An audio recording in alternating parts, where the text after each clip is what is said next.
안녕하세요. 저는 여러분의 고등학교 한국사에 대한 궁금증을 해결해드릴 국쌤입니다. 오늘은 14번째 시간으로 근대 국민 국가 수립을 위한 노력에 대해 공부해보는 시간을 가져볼게요.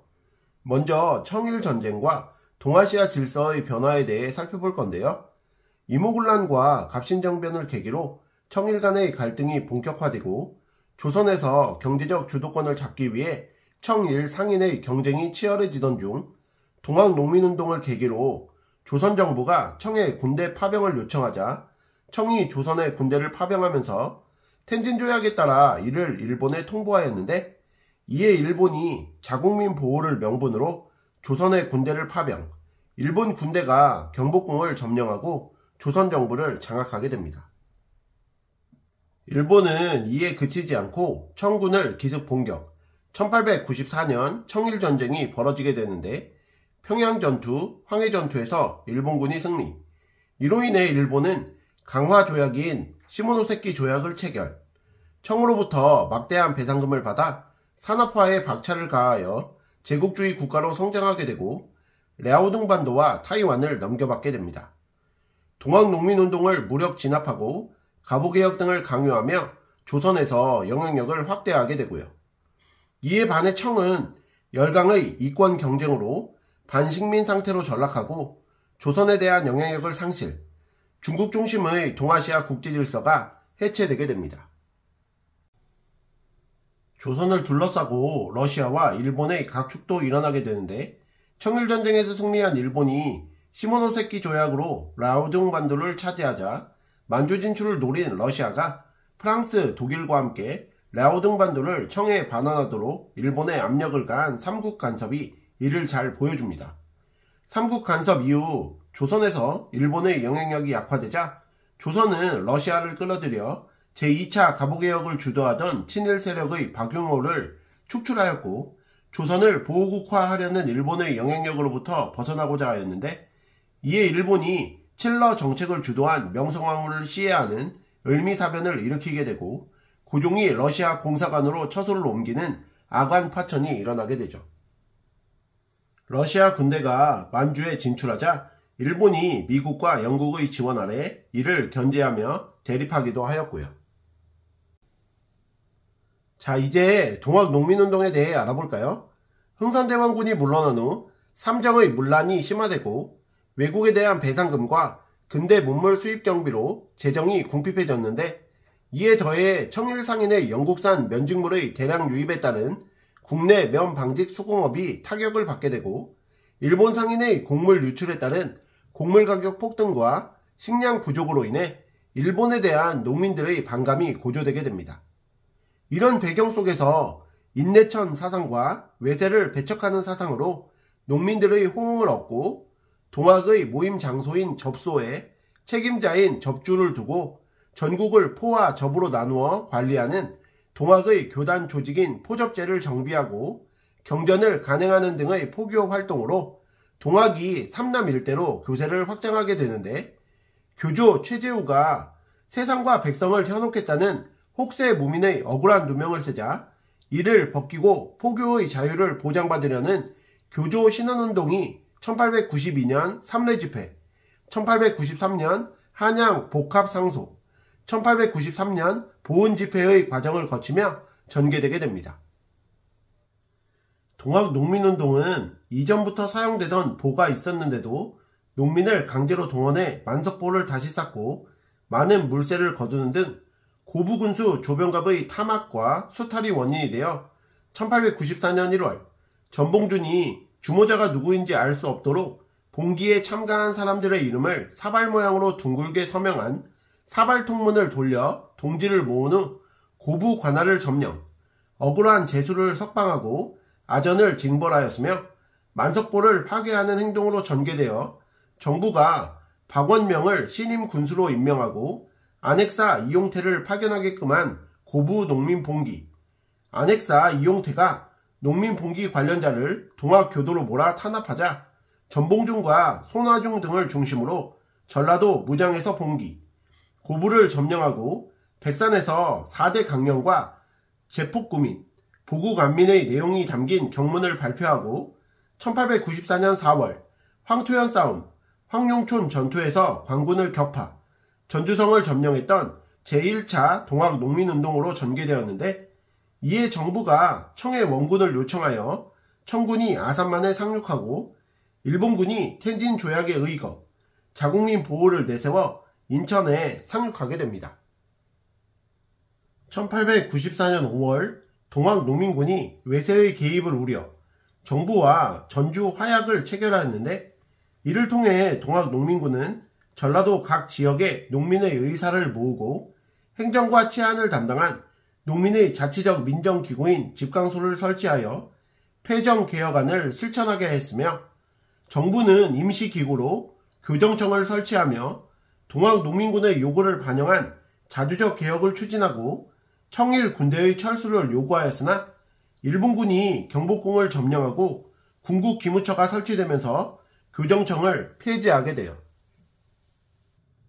뒤이어 1894년 9월 앞에서 언급한 바와 같이 일본군이 경복궁을 점령, 개화파 정권을 수립해 개혁에 착수하고 청일전쟁이 일어나게 되자 전봉준을 중심으로 일본 타도를 위해 봉기한 제2차 동학농민운동이 일어나게 되는데, 전봉준의 남접군과 손병희의 북접군이 논산에 집결, 전투를 벌여 나가지만 공주 우금치 전투에서 패배하며 실패하고 맙니다. 이러한 동학농민운동은 농민의 입장에서 개혁을 요구, 갑오개혁에 영향을 주었던 반봉건적 성격, 일본의 침략에 대항, 잔여 세력이 을미의병에 가담하고 일부는 1890년대 말에 전라도 지역에서 봉기를 일으켰던 무장 농민 조직인 영학당, 1900년대 초 삼남지방에서 봉기했던 무장 민중 집단인 활빈당 등 무장 결사 조직을 구성하는 등의 반침략적 성격의 의의를 가지지만 근대사회 건설을 위한 구체적인 방안을 제시하지 못했다는 한계점이 있고요. 다음으로 갑오 을미개혁에 대해 알아볼까요? 먼저 갑오개혁에 대해 살펴볼 건데, 일본군이 경복궁을 점령하고 흥선대원군을 섭정으로 하는 제1차 김홍집 내각이 성립되면서 개혁을 추진한 초정부적인 회의기구로 김홍집, 육일존 등 20여 명의 의원 등이 200여 가지 개혁안을 심의, 통과된 개혁안은 국왕의 재가를 얻어 시행되게끔 하는 최고 입법기관의 성격을 가진 군국기무처를 설치, 개혁을 추진해 나갔는데, 청일 전쟁 중이었고 전쟁의 승패가 결정되지 않아 일본이 개혁 내용에 적극적으로 간섭하지 못하는 틈을 타 갑신정변의 정강거가 동학농민군의 요구를 수용해 제1차 갑오개혁을 자주적으로 추진해 나가게 됩니다.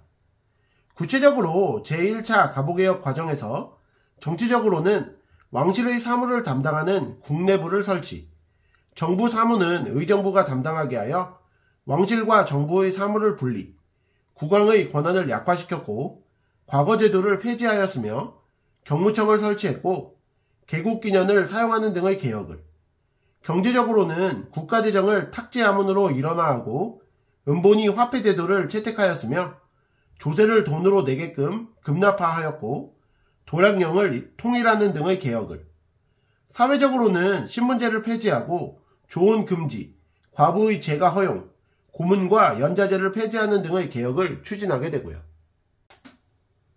청일전쟁에서 우세해진 일본은 이후 개혁에 적극적으로 간섭하며 흥선대원군을 축출하고 제2차 김홍집, 박용호의 연립내각을 구성하며 제2차 갑오개혁을 추진하는데, 군국기무처를 폐지하고 고종이 청의 종주권 부인, 흥선대원군과 명성황후의 정치개입 배제, 근대적인 내각제도 확립 등의 내용이 담긴 홍범 14조를 발표하였는데, 이를 좀 더 살펴보면 정치적으로는 의정부를 내각으로 개편하고 지방관의 사법권과 군사권을 배제했으며 사법권을 독립시키는 내용의 개혁을, 경제적으로는 탁지부 아래 징세사, 관세사를 설치하고 유구이전과 보부상을 관할하던 상리국을 폐지하는 내용의 개혁을, 사회문화적으로는 한성사범학교 관제, 소학교 관제, 외국어학교 관제를 발표하는 등 근대교육제도를 마련하는 내용의 개혁을 추진하게 됩니다. 을미개혁은 앞에서 배운 을미사변 이후 위기감을 느낀 일본이 친일 성격을 띤 김웅집 내각을 성립하며 추진되었는데 단발령을 실시하고 종두법을 시행했으며 건양으로 연호를 제정하고 소학교, 서울의 친위대, 지방의 진위대를 설치하는 등의 개혁을 진행하였습니다. 을미개혁은 단발령에 반발한 을미의병이 봉기하고 을미사변으로 신변에 불안을 느낀 고종이 러시아 공사관으로 거처를 옮기는 아관파천으로 중단되었고요. 가보개혁과 을미개혁은 갑신정변과 동학농민군의 개혁 의지가 수용된 자주적 개혁으로 근대국가의 제도적 토대를 마련했다는 점에서 의의가 있었지만 일본의 강요에 의한 개혁이자 국방력 강화에 소홀했으며 민중의 지지를 획득하지 못했다는 점에서 한계가 있었다는 점도 정리해두세요. 자, 그럼 오늘 배우신 내용을 바탕으로 문제 풀어볼게요. 1번, 다음 통문이 작성된 배경으로 옳은 것은 이라는 문제인데요. 군수에게 아첨하여 인민을 못살게 구는 탐과 논리를 응징할 것. 전주영을 함락하고 서울로 곧바로 나아갈 것. 자료는 사발통문과 그 안에 담겨있는 내용의 일부인데요. 사발통문이라는 소리를 듣는 순간 고부 농민봉기가 떠올라야 되겠죠. 주어진 보기 중에서 고부 농민봉기와 관련된 내용을 찾아주면 되겠습니다. 1번, 일본군이 인천에 상륙하였다. 이것은 정답이 아니죠. 동학농민군이 제1차 봉기를 일으키자 정부의 요청을 받은 청이 군대를 파병하였고 일본도 자국민 보호를 명분으로 군대를 파견한 것입니다. 2번, 고부군수 조병갑이 농민을 수탈하였다. 이것이 정답이죠. 전라도 곡창지대인 고부에서는 군수 조병갑의 비리와 학정에 시달리던 농민들이 전봉준을 중심으로 사발통문을 돌려 동지를 모은 후 봉기를 일으켜 고부 관할을 점령하게 됩니다. 3번, 정부가 동학농민군과 전주 화약을 맺었다. 이것은 정답이 될 수 없죠. 전주 화약을 맺은 것은 제1차 봉기를 일으킨 후입니다. 4번, 동학교도들이 한양에 교조 신원운동을 벌였다. 이것도 정답이 아니죠. 동학교도들의 한양 복합상소는 1893년에 일어났어요. 고부 농민봉기는 1894년 1월에 일어났죠. 5번, 남접과 북접이 척외를 주장하며 논산에 집결하였다. 이것도 정답이 될 수 없어요. 일본군이 경복궁을 점령하자 동학농민군이 제2차 봉기를 일으켜 논산에 집결한 것이죠. 그러므로 1번 문제에 대한 정답은 2번이 되겠습니다. 2번 문제도 풀어볼게요. 다음 법령을 발표한 기구로 옳은 것은 이라는 문제인데요. 1. 국내외 문서에 개국 기년을 사용한다. 2. 문벌과 양반, 상민 등의 계급을 타파하여 귀천의 구애됨이 없이 인대를 뽑았습니다. 4. 죄인 자신 이외 일체의 연좌제를 폐지한다. 7. 과부의 재혼은 귀천을 막론하고 자유에 맡긴다. 8. 공사노비법을 혁파하고 인신매매를 금지한다. 자, 자료는 개국기년 사용, 공사노비법 폐지 등 신분제 폐지, 과부의 재혼 허용 등을 통해 제1차 가보개혁에 해당되는 내용임을 알 수 있는데요. 제1차 가보개혁은 일본이 경복궁을 점령하고 친일 내각을 구성한 후에 설치된 군국기무처가 주도하였죠. 그러므로 2번 문제의 정답은 4번인데요. 1번의 교정청은 정부와 동학농민군이 전주 화약을 체결한 후 정부가 자주적 개혁을 위해 설치한 것이고 2번의 중추원은 고종이 설치한 자문기구로 독립협회의 건의를 받아들여 1898년에 의회식으로 개편하는 관제를 반포한 것입니다. 3번의 집강소는 동학농민운동 당시 농민군이 전라도 일대에 설치한 자치적 민정기구죠. 5번의 통리기무아무는 1880년에 개화정책을 총괄하기 위해 설치된 기구입니다. 그러므로 2번 문제에 대한 정답은 4번입니다. 3번 문제도 풀어볼게요. 가나 시기에 있었던 사실로 옳은 것은 이라는 문제인데요. 가, 청일전쟁에서 승리한 일본이 시모노세키 조약을 맺어 랴오둥 반도를 할양받자 러시아가 프랑스, 독일을 끌어들여 이를 저지한 삼국 간섭이 일어났다. 나, 육일준 등이 내각에 적극 참여하면서 태양역과 건양, 연호 사용 등 급진적 개혁이 추진되었다. 자, 가는 삼국 간섭, 나는 을미개혁에 해당하죠. 청일전쟁의 결과로 체결된 시모노세키 조약을 통해 일본이 청으로부터 랴오둥 반도를 얻게 되자 러시아는 프랑스와 독일을 끌어들여 삼국 간섭을 주도하였고, 이를 계기로 조선 정부는 러시아를 이용해 일본의 압력에서 벗어나고자 친러 정책을 폈어요. 이에 일본이 친러 정책을 주도하던 명성황후를 시해하는 을미사변을 일으키게 되죠. 자, 이를 바탕으로 보기를 살펴볼게요. 1번, 독립신문이 발행되었다. 이것은 정답이 될 수 없죠. 독립신문은 1896년에 창간되었어요. 2번, 전주화약이 체결되었다. 이것도 정답이 아닌데요. 전주화약은 1894년 5월 동학농민군과 정부가 체결한 것입니다. 3번, 군국기무처가 설치되었다. 이것도 정답이 아닌데요. 군국기무처는 1894년 6월 일본군이 경복궁을 점령한 직후에 설치되었어요. 4번, 일본이 명성황후를 시해하였다. 이것이 정답이죠. 5번, 고종이 러시아 공사관으로 거처를 옮겼다. 이것은 정답이 아닌데요. 고종은 을미개혁이 추진되던 1896년 2월에 거처를 러시아 공사관으로 옮기는 아관파천을 단행하게 됩니다. 참고로 명성황후 시해 사건은 1895년 8월에 일어났어요. 그러므로 3번 문제에 대한 정답은 4번이 되겠습니다. 오늘의 마지막 4번 문제도 풀어볼게요. 가에 들어갈 내용으로 옳지 않은 것은 이라는 문제인데요. Q, 땡땡땡땡에 대해 알려주세요. A, 박영로가 중심이 되어 추진되었어요. 국정개혁의 기본 강령이라고 할 수 있는 홍범 14조를 발표하였어요. 가. 자, 자료는 박영로 중심으로 추진되었다는 점, 홍범 14조가 반포되었다는 점 등을 통해 제2차 가보개혁에 대한 내용임을 알 수 있는데요. 제2차 가보개혁이 추진되던 1895년에 근대교육의 중요성을 강조한 교육입국조서가 반포되었고, 의정부를 내각으로 개편하게 됩니다. 또한 지방제도를 8도에서 23부로 바꾸고 지방관의 권한을 축소하였고 재판소가 설치되게 되는데요. 이를 바탕으로 보기를 살펴볼게요. 1번, 교육입국조서를 발표하였어요. 맞죠? 2번, 의정부를 내각으로 개편하였어요. 이것도 맞습니다. 3번, 개국기년을 사용하도록 규정하였어요. 이것은 아니죠. 개국기년 사용은 제1차 가보개혁 때 결정된 거예요.